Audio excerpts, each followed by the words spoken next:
to the Athlete's Edge Coaches Edition podcast, your front row seat in learning and from the experts and leading the way in sports coaching.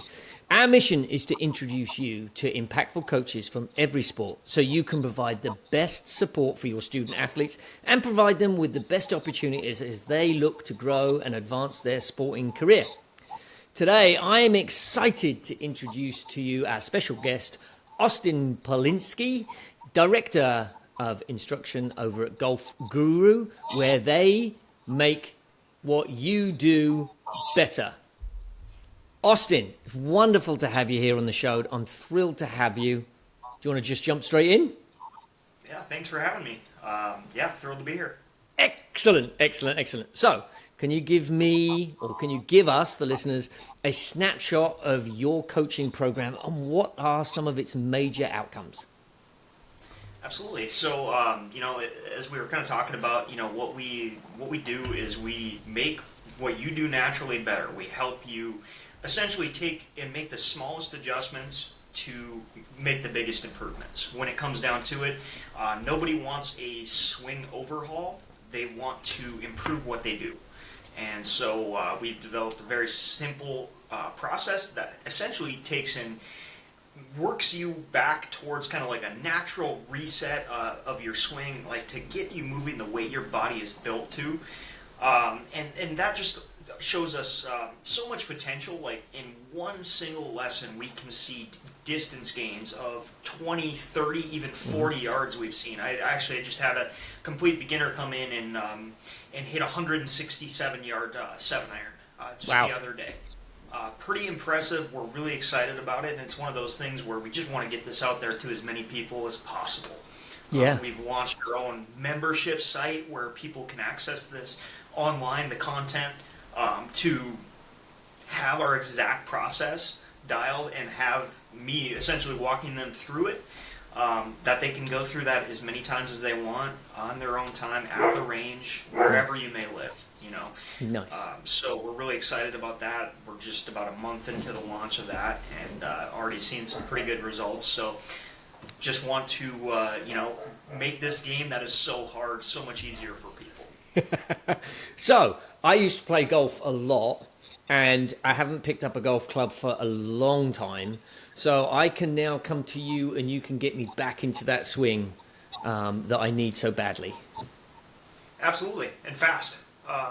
You underestimate what you can do with the right process in a very short period of time. Nice. All right. Well, I can't wait to hit you up after this is done so I can get my golf swing back. Absolutely. So just before you said about this company was set up a lot on your beliefs and values. What are the core beliefs that help you approach building not just the athlete, but the mindset that goes with the athlete? What are some of those core beliefs and values that you've got? Well, when it comes to golf, the mindset and the swing, there really isn't one that's more important. You can look at physically different swing positions and different things that are important. But if you don't believe that you're going to hit a good shot in any given scenario, you might as well just pick up your golf ball and go home. So like from that perspective, everything we do brings those two together. I can teach the technique, but if I can't teach you how to successfully implement it from a mental perspective, then I'm worthless to you. Yeah. Good answer. And tell me, how did you come into this? How did you get into? And I ask this. I know how hard it is to play golf because I've played for years. Good Lord knows how difficult it is to teach it. So how did you come to teach it? Yeah, so I pretty much grew up on a golf course. My family ran a golf course Nice. from the time, or actually they own and still run a golf course from the time I was 12, and before that, they just were general managers of another course. So I grew up on the golf course. I started swinging a golf club at 3 or 4 years old. I'm not sure. By the time we ended up owning and operating this other course, I had taken a significant interest in just playing and enjoying the game. And I like to think that I knew what I was talking about if somebody asked me for a tip and things like that. Obviously, that came a little later, around 16 or so when I was playing, scratch golf or maybe a little bit better. I oftentimes would have members of our club that I'd play with, and they would just say, "Geez, you're kicking my butt. How can I improve?" And I'd give them a little piece of advice, and it would usually help them. To what degree, I know now I didn't know what I was talking about back then. But 13 years and about 15,000 lessons will do that for you. Yeah. So having grown up in that, I just found a passion in helping somebody else achieve a new personal best. I had one summer that I was able to help 13 people, and I only taught about 100 lessons that summer. I was able to help 13 people reach personal career bests. And that just, the response that I got from that was so encouraging, and I just had to learn more. So that kind of sent me down the path, And when I was 19, unfortunately, I had a very significant back injury. It derailed my chances of playing professionally, but it didn't. I'm not going to even concede that one because I'm still carrying a +1 handicap. Nice. But we'll get there eventually. Here, I just got to free up my time. But so I had a bad back injury, and that just devastated me because I was not able to play the game I love to the to the level that I was used to playing it, as well as what I was comfortable playing and enjoying. And that led me a lot down the mental side of things because for many years I struggled to mentally adapt to the new way of playing. Before I hurt myself, I hit the ball 320, 330 yards, right up there with any professional out there today. Now, after many years of rehab and everything, I'm back in that 290 area, but it's still nowhere near what it was, Yeah.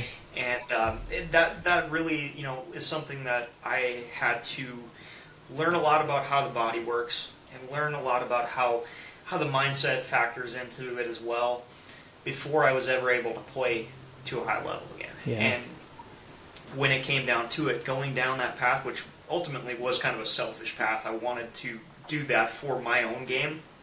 I found a passion in helping others to relieve their pain in their game, to prevent injuries in the first place, to helping golfers to just play their best. No matter whatever their potential might be based on what they're willing to put into the game, whether they're just a weekend golfer or somebody that's trying to go pro because they just are hooked on the game and they're out there every day. So with this process, what we've found is something that allows us to do all that in really just one session. We sit down for 1 hour and we go through this process, and you walk away. If you have back pain when you came in, you won't by the end of it. If you have any other kind of ailments that you have, I had a client a while back that came into me because he couldn't play golf anymore. His knee was bothering him so bad, and within 15 minutes he was hitting golf balls with no pain, and just a pretty incredible thing to be a part of. On my perspective, it hits close to home, knowing what I went through, all the trial and error trying to figure out what's actually causing this pain. So that's really what brings us to here. Found something spectacular trying to just get back to playing golf and enjoying the game I love. Yeah. So fantastic stuff. I love that. And I'm definitely going to need to take you up on getting this shoulder aches, back aches, got it all. But what I'm interested in there is you went through an injury which prevented you playing from the game you love, to then developing and working through this now awesome project that you've got going on. How did you handle that mentally? What were some of the steps, some of the tips, some of the tricks, some of those inside things that you leaned on to get you through that time? Wow, great question. There's so much. We could be here for hours.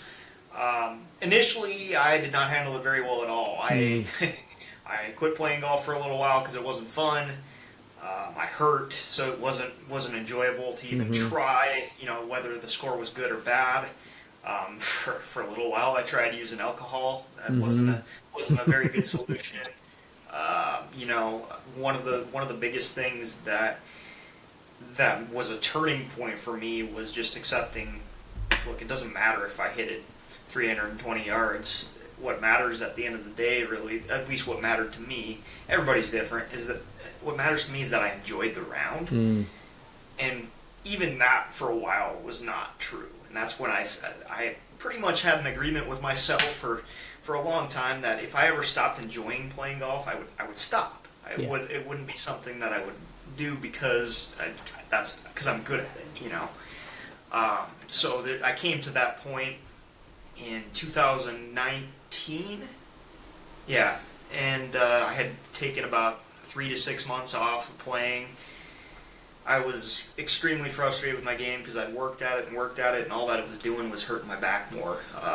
Ultimately, what the problem was is I was working on the wrong things. I was working on things that were actually making my back worse and causing the injury itself to get worse, like the habits, the muscle memory that creates it.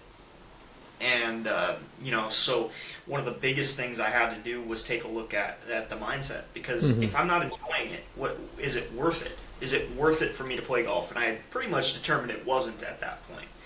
When I was able, ultimately for me, my path to getting back on track, both mentally and physically, was working on, just body movement, getting better movement. I started with a little bit of yoga. I started with things like that, working on my flexibility, because I knew that was an issue. That was a part of it. And once I was able to move better and feel better, the mindset's easy. It would have been nice to see that work the other way around. That was a very challenging experience. The last 10 years, right? Even since I've been able to start to work past that and start to understand the body better and start to understand the mindset it takes to better. I think one of the biggest things that I did that put me where I am today, where I'm back to playing to a really high level. I was a +3 at my best. I'm a +1 now, trending towards a 2. The biggest thing is mentally just having that mindset. Go out there for enjoyment first. Enjoy the game first. If you have that's your expectation, instead of, oh, I expect to shoot a 68 today, or I expect to shoot under 80 today.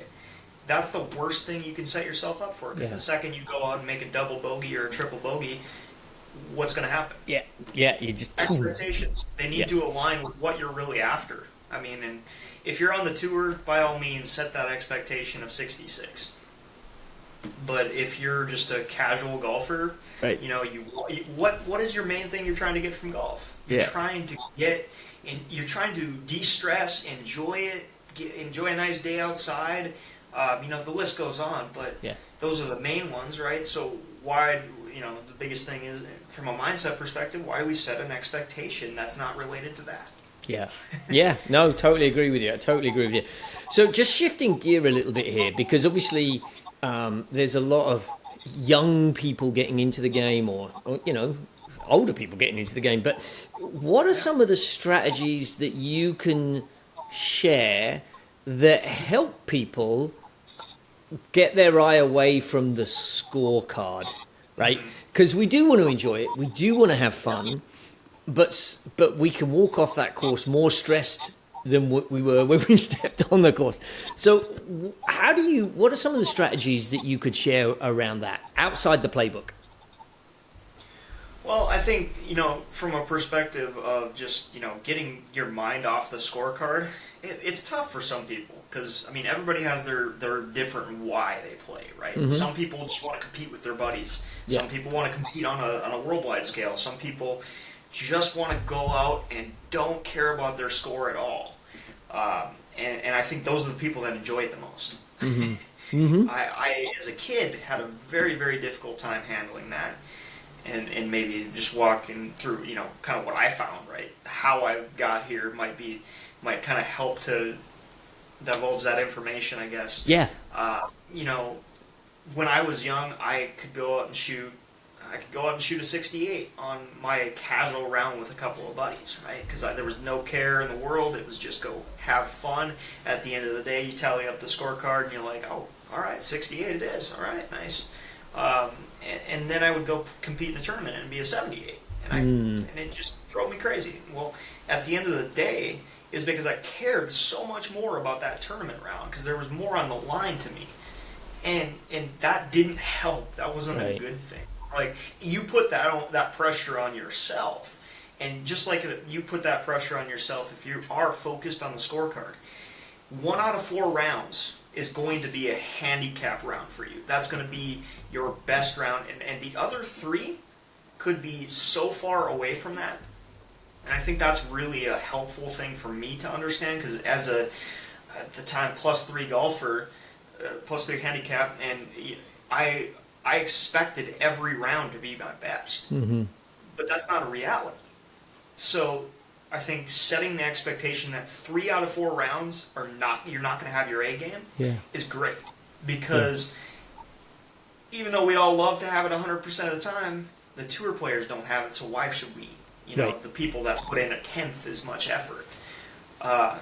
You know, so that's really was a big turning point for me. And then from a mental perspective, trying to focus more on the result you want in any given shot. You know, focus on the outcome of any given shot, visualization.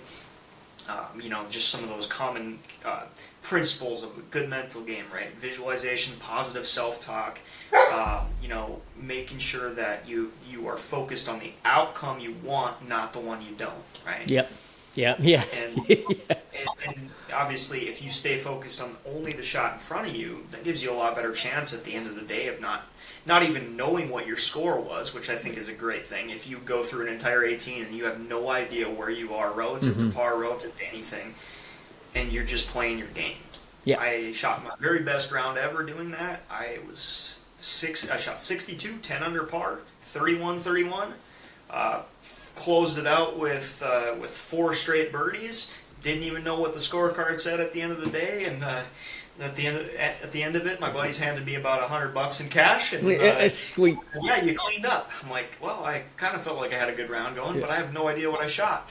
Yeah, no, that is awesome. I love the fact that you just said it, that focus on the shot in front of you. And just swing that, especially in golf when you're looking at something like that. The big picture, going to play to win, puts so much pressure on you that then your 100%. Shot is all over the place. Pressure is a state of mind that you put on yourself, and that's something that you can choose to not believe in that pressure. You can choose to not put any weight to that.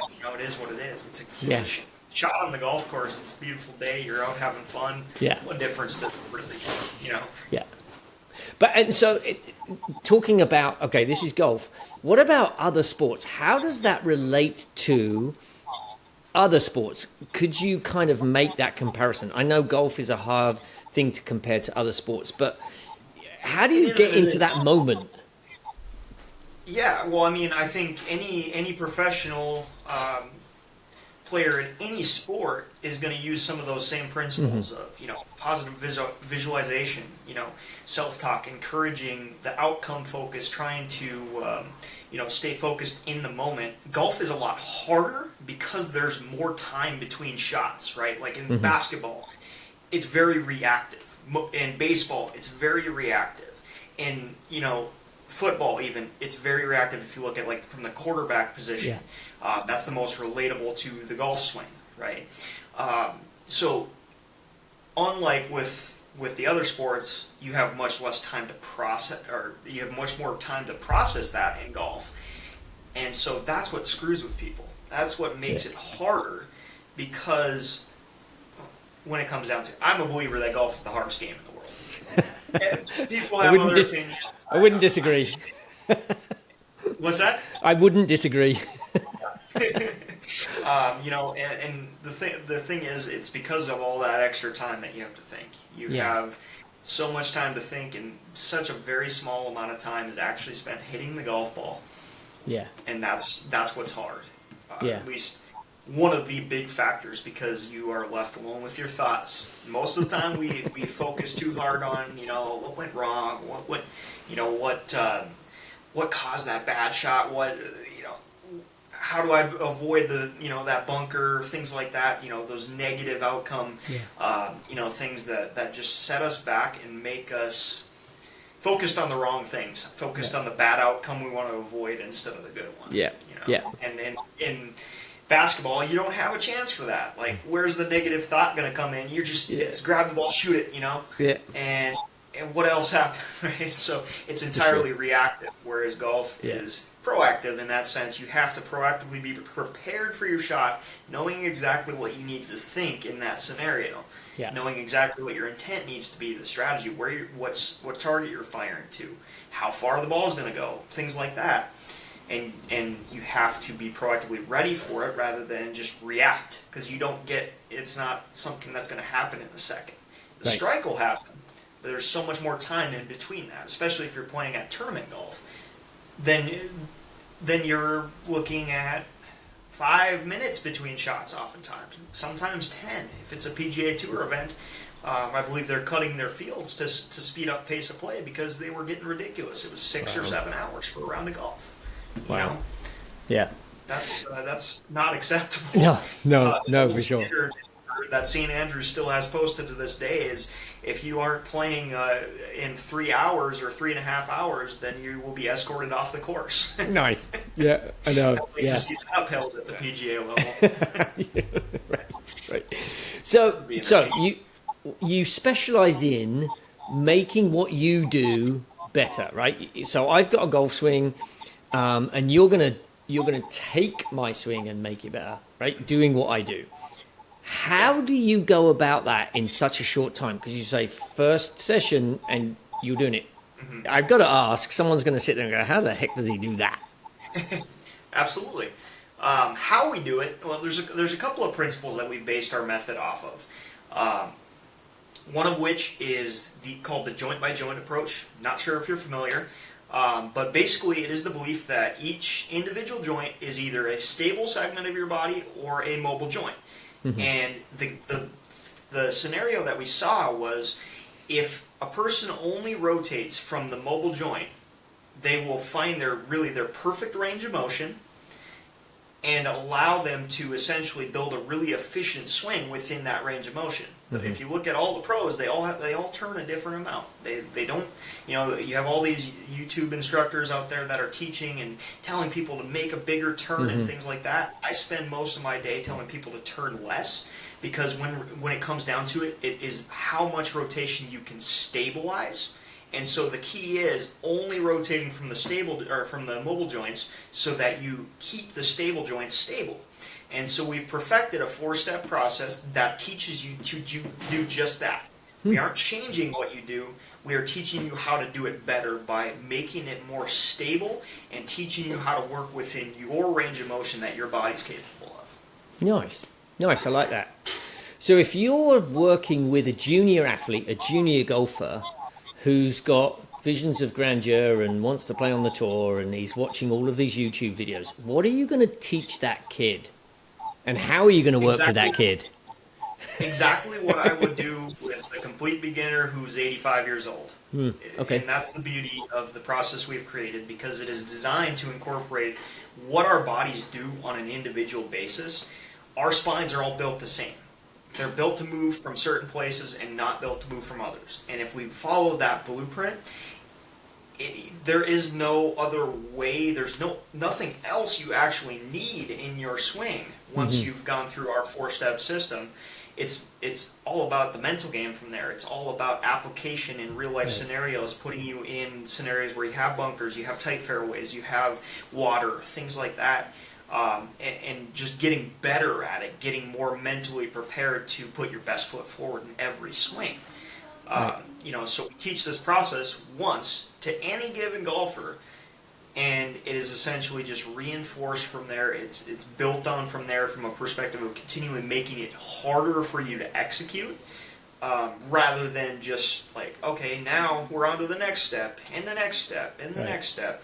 And that comes back to a principle that we came across a couple of years ago, and pretty much just said I had to find a way to do this, because this principle is called the whole practice principle. It basically says if one part of any movement affects the next, you should work on it as a whole rather than a part. And it made so much logical sense to me that I just had to find a way to do this, to teach this as a whole in one lesson, rather than what at the time was taking us probably about a month to make it through more of that whole swing. A month of weekly lessons. And so we've essentially taken and made it a much shorter process to getting through the entire full swing and being able to then work on the mental game, then work on the short game and putting and other aspects of the game that are realistically more important to some degree. Yeah. There are people that the most important thing for them is the driver, but it's very rare. And so it just comes down to what this is doing for us is allowing us to give you the whole picture in one. I mean, I could do it in 30 minutes. I could do it in 15 minutes probably. We have kind of a long-winded version and a short version, right? And so we're not just piecing together a swing and continually putting you through. There's always the next step. There's not always a next step. The next step is just getting better at steps 1 through 4. Yeah, got it. Continue, repeat. Yeah. We call this process the golf swing reset, because it acts like a reset button for your golf swing. You hit a bad shot, hit the reset button. Go through this process, and you can walk yourself through this in 20 seconds between shots, right? And that's what makes it so powerful, because, well, I've had the privilege of working with this now for 18 months on my own game, and I went from a 4 handicap to a +1. And I don't suffer from back pain during my rounds anymore. I played last winter when my brother was in town. I played 5 straight days with him. I hadn't done that in probably 10 years. Yeah. And my back didn't hurt one bit. It was fantastic. It was like just proof in how well this is working, because there was a while I couldn't get out of bed without pain. You know? So to go through and create a process, and it's doing it not just for me, it's doing it for many others, whether you have shoulder pain, neck pain, back pain, knee pain, ankle even. It's pretty fun. Cool. I love it. So a little fun question, because I want to talk to the younger students of the game out there. If you could go back in time as your young athlete self, what piece of advice would you give yourself? That's a tough one, but I think the biggest thing would be, don't listen to every piece of advice you hear. Don't tinker with your swing. Figure out what works for you, and learn how you athletically can get the job done. Yeah. But it's so much easier with a coach that actually understands how your body moves. So if you're finding a coach, if you're looking for somebody to help you, I can't say enough good things about TPI. That's where my journey started. The program that they put out there for other golf professionals, fitness professionals, and medical professionals to kind of get on the same page as far as how the body works. That's where I learned the stuff that led me to this process. And so if you're out there and you're a junior, or you're anybody really looking for a coach that's actually going to look at you as an individual and treat you as such and build a swing around what you do well, look for a TPI instructor. Yeah. Cool. It's so important that we all hear that, right? But I think student athletes especially is learn to be yourself. Right. We want to make sure that they understand that they're playing for an audience of one themselves, and they want to play within their ability. They don't have to try and be, X, Y, Z, whoever they're trying to emulate. They don't have to be them. Play your game. Yeah. Yeah, and I'd say that's another great takeaway. That was such a tough question to answer. I'm like, what's the top of mind thing there? Yeah. But absolutely, play your game. As a kid, I actually hit it quite a lot shorter. but I could still score with anybody on my team. And when I got to tournaments, I would routinely be paired with people that were out driving me by 50 or 60 yards. At the end of the day, our scores were the same, but it bothered me. Yeah. So play your game. Don't worry about what that might be. I mean, at the end of the day, it's how many, not how far you hit it. Well, I want to thank you and kudos to you for back injury when you're a golfer. That's a big deal. Being able to overcome that is one thing, but then being able to use that as a stepping stone to step up a business that you're now launching and getting out there is something completely different. So kudos to you on that. That is fantastic stuff. Yeah. So Austin, if our viewers would like to connect with you, collaborate with you, find you, how do they go about it? Where do they find you? Yeah, you can find us. Our website is golfguru360.com. That would be the main way to reach us, or reach me directly at Austin at golfguru360.com. Cool. That's my email. Excellent. Any social media channels you're on? Sorry, what was that? I said any social media channels that you're on? Yeah, so we're on Facebook, Instagram, and YouTube. Cool. That's another way that they can find you for sure. So Absolutely. I just want to thank you for your time today. Thank you for your insights. It was great chatting with you. Yeah, I enjoyed it. Thank you for having me. Yeah, thank you. And so thank you for tuning in. And as always, we're here to provide you and your athlete with the content to grow and develop. Join us next time for another episode of Athlete's Edge, the Coach's Edition podcast. See you then, and thanks for tuning in.